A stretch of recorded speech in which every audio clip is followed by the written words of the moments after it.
বিধানসভা নির্বাচনের আগে চর্চায় আমিনুল ইসলাম। মঙ্গলবার এআইইউডিএফ থেকে ইস্তফা দিয়েছেন আমিনুল, তবে এখনও স্পষ্ট নয় তিনি কোন দলে যোগ দিচ্ছেন। মঙ্গলবার অগপ কার্যকারী সভাপতি কেশব মহন্ত এবং সভাপতি অতুল বরার সঙ্গে বৈঠক হয় আমিনুলের। সূত্র খবর, রাইজর দলের সঙ্গেও যোগাযোগ চলছে আমিনুলের। জানাচ্ছিলাম কোন দলে আমিনুল।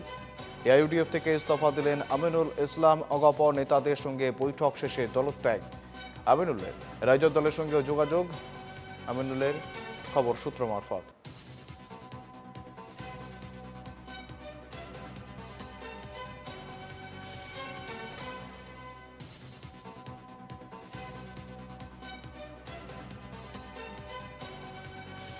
সঙ্গে রয়েছেন প্রতিনিধি কবির মণ্ডল, জানবো আরো বিস্তারিত।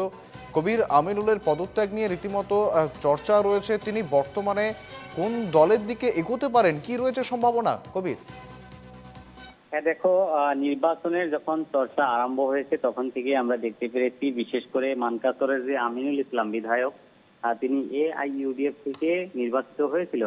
আর গত প্রায় 20 বছরেরও বেশি, 20 বছর 6 মাস থেকে যখন এআইইউডিএফ এর জন্ম হয়েছিল তখন থেকেই কিন্তু দলের একজন সাধারণ সম্পাদক সাংগঠনিক হিসাবে তিনি কার্যকাল পালন করে এসেছিল। কিন্তু দেখা যাচ্ছে যে যখন দুয়া লোকসভা নির্বাচন যখন অনুষ্ঠিত হয় সেই সময় বিধায়ক আমিনুল ইসলাম মানকাসরে এমএলএ থাকার পরেও মানকাসরে কিন্তু আজমল খুব কম ভোট লাভ করে।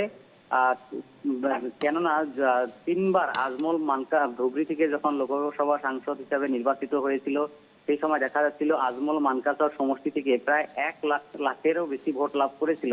কিন্তু আমিনুল বিধায়ক হওয়ার পর 30 থেকে 35 হাজার যখন ভোট লাভ করে, সেই বিষয়টা নিয়ে দেখা যাচ্ছিল আজমলের সঙ্গে আমিনুলের কিছু মত বিরোধ ছিল। আর এই বিষয়টা নিয়ে এখন পঞ্চায়েত নির্বাচনেও আমরা দেখতে পেরেছি যে একেবারে ফলাফল তাদের খুব খারাপ।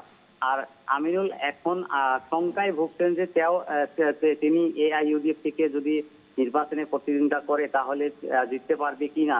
আর তার ফলেই গত প্রায় 6-7 মাস থেকে আমিনুল ইসলাম বিভিন্ন দলের সঙ্গে, বিশেষ করে কংগ্রেসের সঙ্গে যোগাযোগ করার বহুত চেষ্টা চালিয়েছিল, কিন্তু কংগ্রেস থেকে ইতিমধ্যে কংগ্রেসের প্রার্থী মানকাসরে ঘোষণা করা হয়েছে।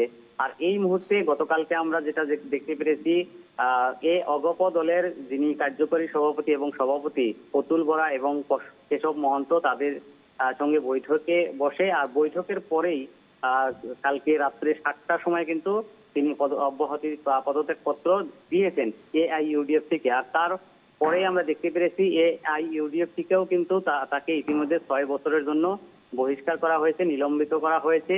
কিন্তু বিধায়ক আমিনুল ইসলাম এখন কোন দলে যোগদান করবে সেই বিষয়টা কিন্তু এখন দেখা যাচ্ছে একেবারে মানকাসর বা রাজ্যের যে রাজনীতি সেই রাজনীতিতে চর্চিত বিষয় হয়েছে। কেননা আমিনুল ইসলাম এজিপির সঙ্গে যোগাযোগ করেই এই পদত্যাগ করেছে বলে আমরা জানতে পেরেছি। কিন্তু